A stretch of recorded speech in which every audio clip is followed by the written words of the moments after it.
Bismillahirrahmanirrahim. Assalamualaikum warahmatullahi wabarakatuh. Perkenalkan, nama saya Iis Nurmalasari Kartaniharja, NIM 1706230. Nah, perkenalkan juga saya dari kelas 7 Peminatan ABA 21. Di sini saya akan menjelaskan mengenai berpikir induktif dan deduktif. Namun sebelumnya di sini saya akan menjelaskan dulu apa sih itu berpikir. Nah, berpikir atau penalaran merupakan salah satu proses penarikan kesimpulan dari suatu argumen. Penalaran juga biasanya digunakan dalam menyelesaikan permasalahan matematika. Kenapa demikian? Karena jika seseorang memiliki penalaran yang baik, maka mereka juga akan mampu menyelesaikan persoalan matematika dengan baik. Nah, penalaran matematika ini digolongkan ke dalam dua jenis. Yang pertama itu ada penalaran induktif, dan yang kedua ada penalaran deduktif. Nah, namun sebelumnya di sini saya akan menjelaskan dahulu apa itu penalaran induktif. Penalaran induktif adalah salah satu pendekatan dengan kemampuan berpikir yang dimulai dari hal yang bersifat khusus ke hal yang bersifat umum. Dengan kata lain, penalaran induktif ini merupakan suatu proses penarikan kesimpulan umum dari hasil observasi kasus-kasus yang bersifat khusus. Nah, secara singkatnya, penalaran induktif ini merupakan hal yang bersifat khusus menjadi umum. Nah, penalaran induktif juga memiliki alur berpikir diantaranya, yaitu yang pertama ada observasi, yang kedua pattern atau pola, yang ketiga ada tentatif hipotesis, dan yang keempat ada teori. Selain itu juga, penalaran induktif memiliki ciri-ciri diantaranya yang pertama ada sintesis. Sintesis ini merupakan proses penarikan kesimpulan berdasarkan kasus-kasus yang terdapat di dalam premis-premis. Kemudian yang kedua ada general, di mana general ini merupakan proses penarikan kesimpulan yang selalu diambil dari premis yang terbanyak. Nah, kemudian yang ketiga itu ada a posteriori, di mana a posteriori ini merupakan kasus-kasus yang selalu dijadikan landasan argumen yang berdasarkan dari hasil pengamatan indrawi. Nah, berdasarkan penjelasan tersebut, walaupun dalam penalaran induktif ini premis-premisnya bersifat benar dan juga penalaran induktifnya itu sah, namun kesimpulannya itu tidak selalu benar. Nah, untuk lebih mengetahuinya, mari simak contoh berikut. Ya, baik, perhatikan contoh berikut ini. Premis 1. Kelelawar memiliki daun telinga dan berkembang biak dengan cara melahirkan. Premis 2. Monyet memiliki daun telinga dan berkembang biak dengan cara melahirkan. Premis 3. Gajah memiliki daun telinga dan berkembang biak dengan cara melahirkan. Jadi, kesimpulan yang dapat diambil dari premis-premis yang disebutkan yaitu semua hewan memiliki daun telinga dan berkembang biak dengan cara melahirkan. Nah, berdasarkan contoh ini, kita bisa mengetahui bahwa meskipun premis yang digunakan adalah benar, namun kesimpulan yang bisa diambil adalah salah. Karena tidak semua hewan memiliki daun telinga dan berkembang biak dengan cara melahirkan. Dengan begitu, penalaran induktif ini tidak mampu memberikan kepastian, namun sekedar tingkat peluang bahwa premis-premis tertentu dapat ditarik kesimpulan. Nah, kemudian ada beberapa bentuk penalaran induktif. Yang pertama itu ada prediksi. Nah, prediksi ini menyimpulkan sebuah klaim mengenai apa yang akan terjadi di masa depan berdasarkan observasi masa lalu atau saat ini. Jadi, prediksi ini tuh berisi berita-berita yang benar-benar ditulis di dalam berita yang akan terjadi di masa depan, seperti contoh berikut. Tim riset ITB ungkap ada potensi tsunami 20 meter di Selat Pulau Jawa. Tim riset dari Institut Teknologi Bandung mengungkapkan potensi gempa besar yang dapat memicu tsunami di Selat Pulau Jawa. Salah seorang anggota tim peneliti tersebut,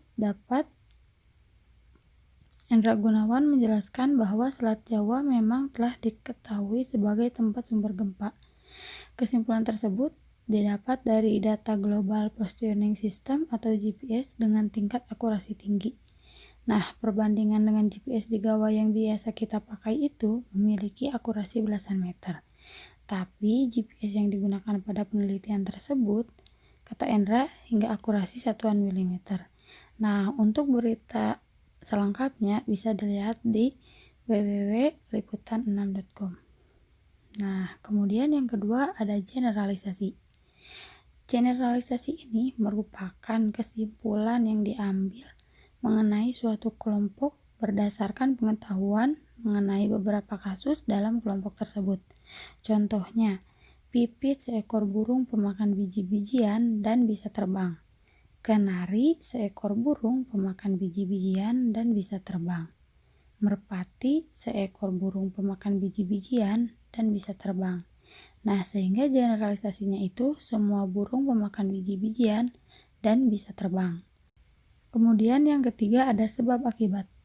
Sebab akibat ini merupakan kesimpulan mengenai suatu akibat dari suatu keadaan yang dibuat berdasarkan sebab yang diketahui atau sebaliknya. Contohnya, membuang sampah sembarangan akan menimbulkan kerugian yang sangat besar bagi lingkungan. Tindakan itu antara lain memampatkan selokan dan merusak aspal jalan. Kemudian yang keempat ada analogi. Nah, analogi ini merupakan kesimpulan mengenai sesuatu kejadian orang atau objek karena kemiripannya dengan benda-benda lain. Contoh, hidup ini bagaikan orang memasak makanan. Orang memasak melalui proses menyiapkan bumbu, menyiapkan bahan, setelah itu baru mengolahnya. Kesuksesan dalam memasak bergantung pada apakah pemasak pintar membumbui dan pintar mengolahnya hingga makanan enak dinikmati.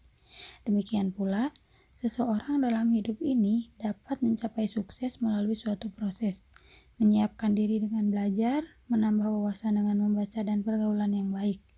Apabila seseorang dapat mengelola hal tersebut, hidup ini akan menyenangkan. Jadi, memasak dan hidup ada persamaannya, yaitu sama-sama berproses.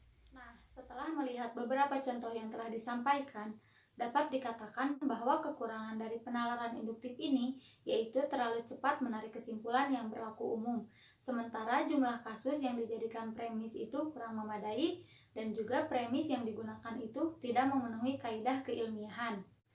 Nah, selanjutnya di sini saya akan menjelaskan mengenai penalaran deduktif. Kebalikan dari penalaran induktif, jika penalaran induktif ini bergerak dari hal khusus menuju hal umum, maka penalaran deduktif ini bergerak dari hal umum menjadi hal yang lebih khusus. Nah, penalaran deduktif ini merupakan penalaran yang berdasarkan dari pengetahuan sebelumnya yang kemudian disimpulkan menjadi pengetahuan baru yang lebih spesifik lagi.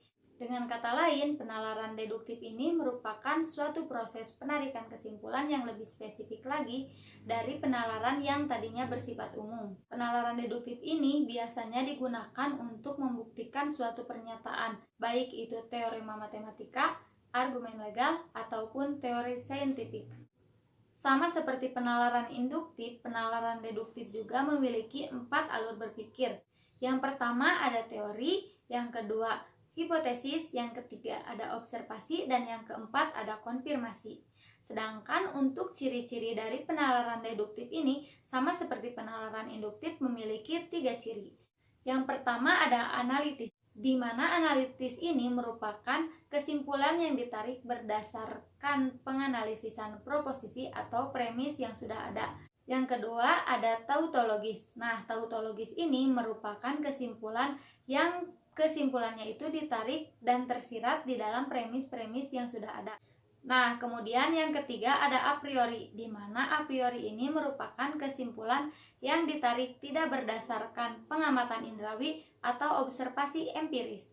Nah, di dalam penalaran deduktif terdapat argumen deduktif yang terdiri dari modus ponens, modus tollens, dan juga silogisme. Nah, untuk lebih jelasnya simak penjelasan berikut ini.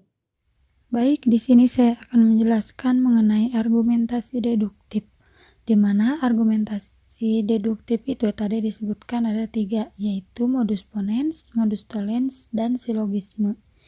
Nah, 2 elemen kunci untuk pernyataan deduktif yang baik yaitu ada premis atau hipotesis atau asumsi yang benar, dan juga penalaran yang baik. Nah, argumentasi deduktif ini terbagi menjadi 3 bentuk pemikiran deduktif yang valid. Yang pertama itu modus ponens atau penalaran langsung. Nah, modus ponens ini dikatakan bahwa apabila pernyataan jika P maka Q benar dan P benar maka Q benar. Sedangkan untuk penalaran tidak langsung atau modus tollens, apabila pernyataan jika P maka Q benar dan Q salah, maka otomatis P menjadi salah. Kemudian yang silogismenya itu, apabila pernyataan jika P maka Q benar dan jika Q maka R benar, maka jika P maka R benar. Nah, sebagai contoh, perhatikan modus ponens berikut. Premis 1, P maka Q. Premis 2, P maka kesimpulannya Q. Nah, contohnya premis 1, jika saya lapar maka saya makan. Premis 2-nya, saya lapar. Kesimpulannya, maka saya makan. Nah, kemudian untuk modus tollens atau modus tidak langsung. Nah, premis 1-nya itu P maka Q. Premis 2-nya itu negasi Q atau Q itu salah. Sehingga kesimpulannya juga negasi P atau P salah.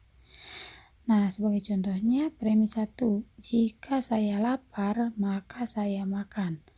Premis 2-nya, saya tidak makan, sehingga kesimpulannya saya tidak lapar. Nah, kemudian silogisme. Silogisme itu premis 1-nya P maka Q, maka premis 2-nya Q maka R. Kesimpulannya P maka R dengan syarat R tidak sama dengan negasi P.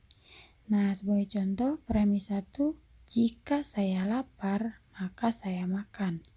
Premis 2-nya, jika saya makan maka saya minum. Kesimpulannya, jika saya lapar maka saya minum. Nah, berikut ini merupakan perbandingan antara penalaran induktif dan deduktif secara singkat. Jadi, penalaran induktif ini mengambil kesimpulan dari contoh-contoh yang spesifik, sehingga kesimpulan yang diambil itu belum tentu benar. Sedangkan penalaran deduktif mengambil kesimpulan berdasarkan teori atau prinsip umum, sehingga kesimpulan yang diambil itu bersifat pasti atau benar. Nah, mungkin cukup sekian penjelasan mengenai berpikir induktif dan juga deduktif. Semoga bermanfaat. Terima kasih. Wassalamualaikum warahmatullahi wabarakatuh.